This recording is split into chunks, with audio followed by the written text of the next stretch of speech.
Hey guys, hope everyone had a Merry Christmas and a Happy New Year.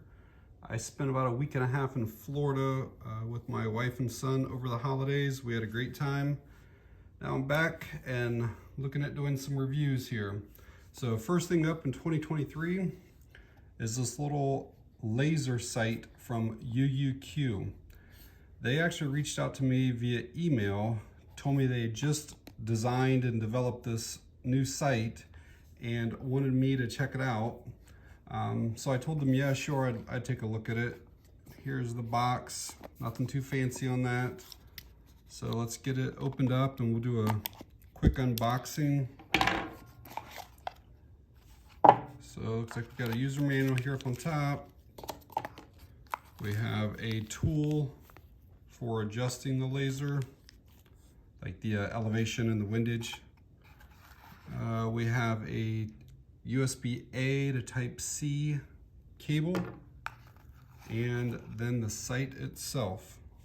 And that little guy is tiny. And before we start going over the laser sight, I'll show you the manual here. It's not a whole lot of information, but it gives you what you need to know. It tells you what the class of laser is. It shows where the USB charging port is right there. And then it shows you that you're gonna have a light on when it's charging, it goes off when it's charged. It shows you that the switches are gonna be on both sides. I'll go over those in a bit. And it shows that you have this Picatinny mount, which will go onto your pistol or rifle or whatever, but then it also gives you another mount that you can mount something else like a flashlight or whatever down below it. Or if you mount it up on top of your rail, you can put it up above it. So here is an up close of the sight. It's constructed out of some type of aluminum, but the description doesn't say what they're using. There's that USB-C port. These are the switches. It is IPX6 waterproof rated. They're also using like a matte finish for the anodization. Actually, it does look like it's constructed pretty well. I'm not seeing any blemishes or any irregularities at all with it. Grab you guys some quick specs on it. So you're looking at a length of just about 1.5 inches, a width of just about 1 inch. If you add the little mounting screw up there, it's probably a little more than that, like 1.25 inches. A height, so we're probably just over 1 inch, 1.1 inches, something like that there. This is removable. See those two screws right there? So you could have just this part right there and then you're well under 1 inch. And a weight, 1.5 ounces. Or 42 grams.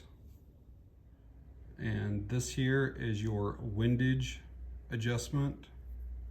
And down inside of there, it would be your elevation adjustment. They do have their branding back here on the laser sight, which I actually kind of like. Once you get that mounted onto your pistol or whatever, you won't really see that. So you'll just see like the black on the sides. I don't particularly care for how far this is going to stick out. This is spring loaded up on top here. So you can see here, I can push that and how that springs out. Once I get it mounted, I'll still show you what this is gonna look like. I do wish that this was more of a flat design instead of it being sticking out like that. And you can see there are 3 different holes up here. And this right here, from that last hole to the back of this, only requires you to have 0.75 inches of clearance. So this should fit a lot of subcompacts even. And we'll try it out. I've got a couple small guns that we'll put it on.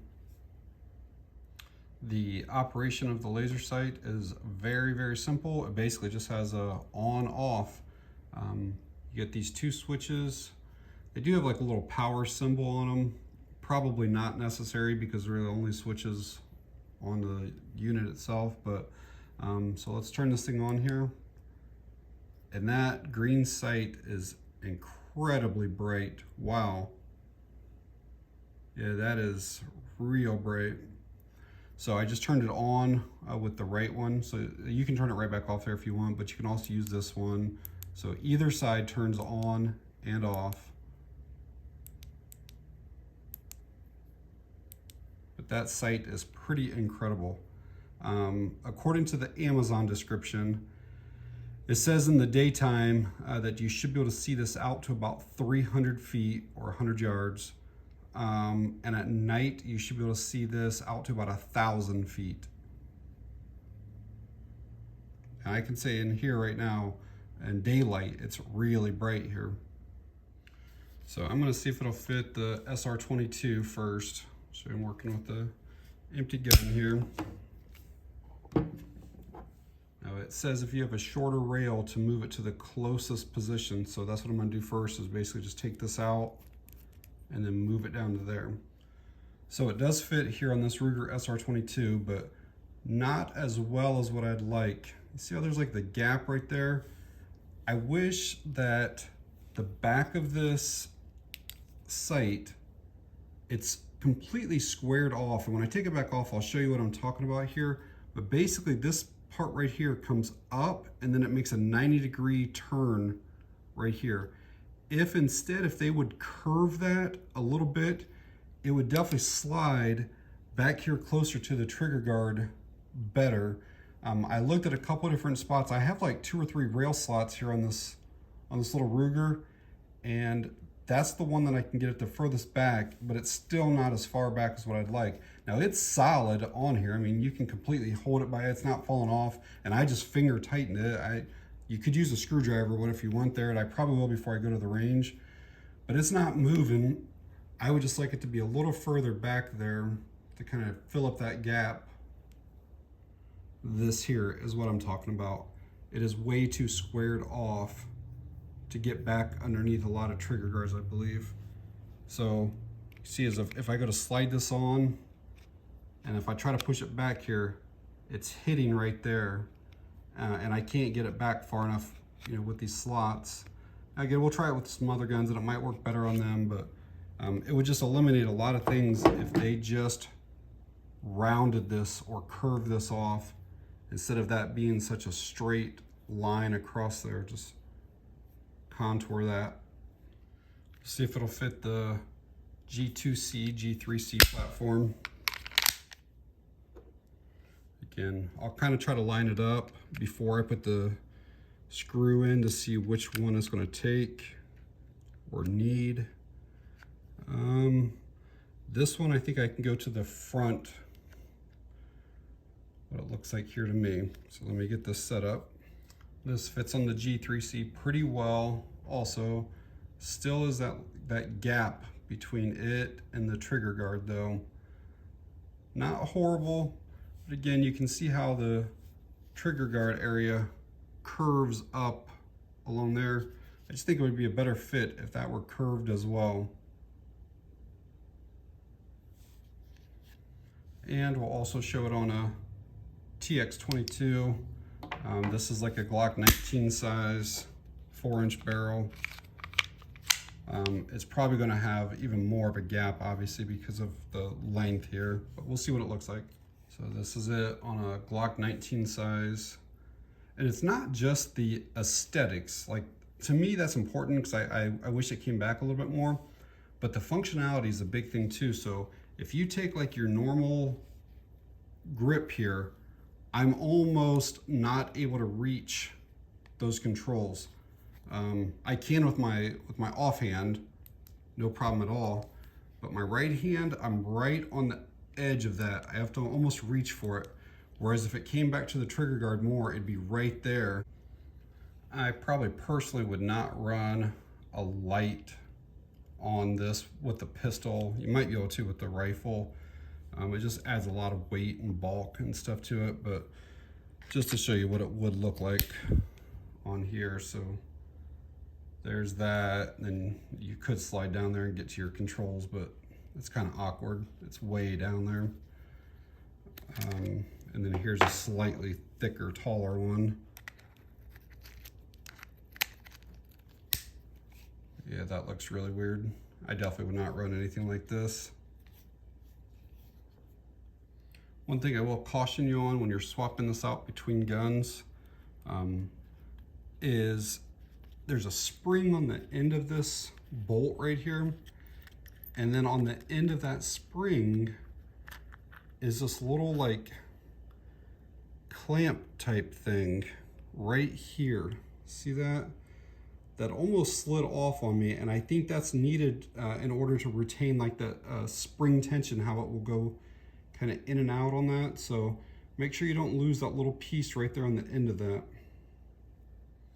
All right, we'll see what it looks like on a sub 2000. Working with the safe gun. Fits on the sub 2000 just fine.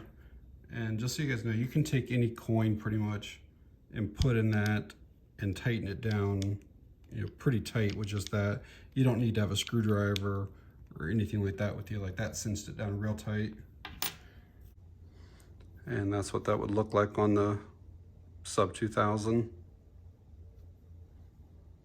So I did want to show you on one more rifle here. Again, it's empty. So let's say that you have an AR and you have backup sights on it. So obviously this will mount this direction now because you're obviously going to have the laser coming out. The problem with having backup sights is that the laser is going to be a little bit too low. And if you see here, when I turn this on, it's hitting there now. If I didn't have backup sights, this wouldn't be a problem at all. It's obviously way under my sight, my magnifier, but I think I'll show you a quick solution for this too. But the easy solution for that is just to get a riser. This one here is a 1/2 inch. It's actually too tall, but they make 1/4 inch ones as well. But then as you can see, the laser goes right over top of that sight. And this is too tall because now it would interfere just slightly with my dot back there. That's what that riser looks like off the rifle. And as you can see there, it's about a 1/2 inch. But like I said, they do make them to where they're only like a 1/4 inch taller. So let's get the sight charged up and then get to the range with it, see how it actually performs.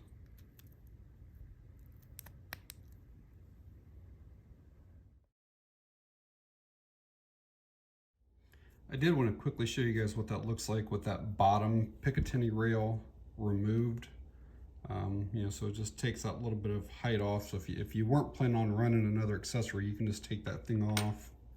I will let you know that the included Allen key for your Windage and Elevation does not fit those screws there. It takes a larger one. It takes a 5/64. It's a little bit bigger than what's included. All right, I'll get you guys some nighttime shots and then we'll get to the range. All right, guys, I'm about, I don't know, maybe 150 feet or so away from my house here. I'm gonna see what this laser looks like. I'm not even sure if the camera will pick up this distance in the dark, but we'll see. Oh yeah, no problem at all. Wow, that is like, can you see that on there? That is like a straight line all the way to it. That's pretty impressive.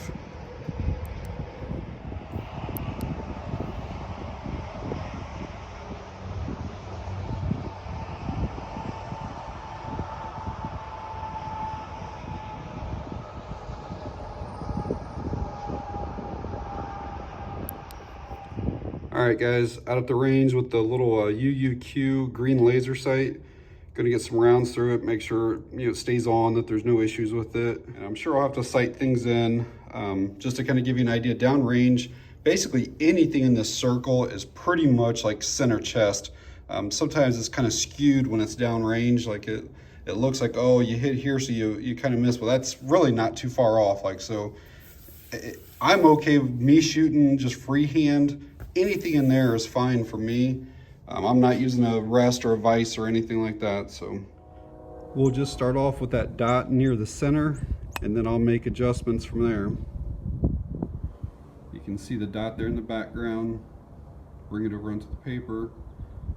That looks on camera significantly bigger than what it actually is. But, all right, let's get to shooting here.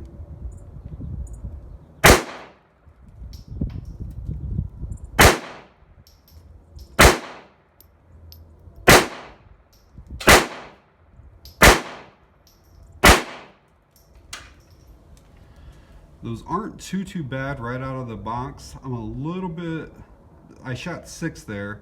4 of them were a little bit low and to the left, and then 2 were a little bit high and left. So I am going to bring it up and then maybe to the right just a touch.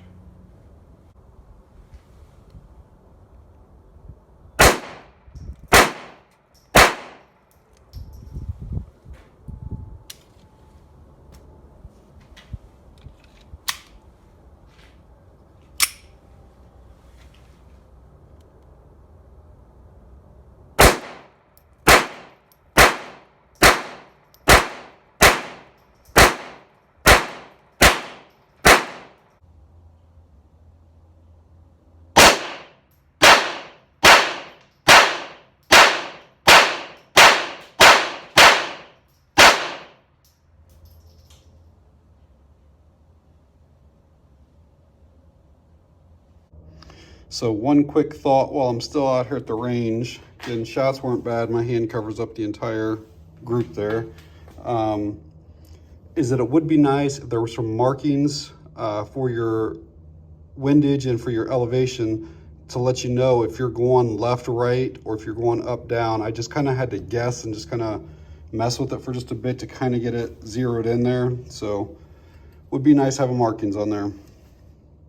So as of January 5th, 2023, this little laser sight's coming in at $27 on Amazon.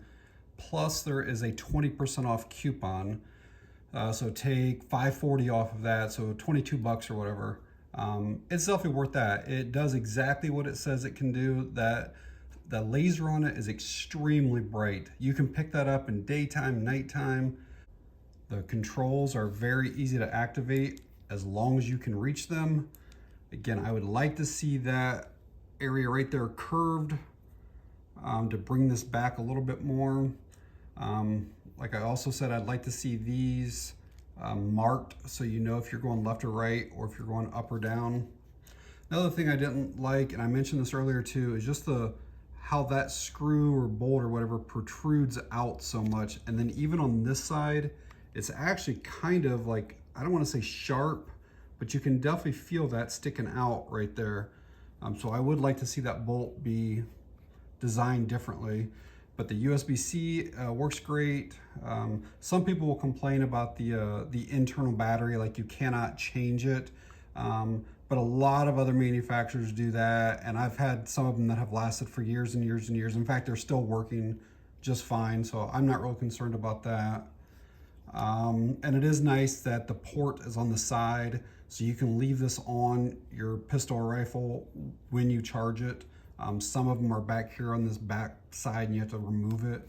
So that's a good idea for that. But overall, yeah, for $22, it's definitely worth it. So, all right, I will leave a link to this UUQ green laser sight. It's an Amazon link.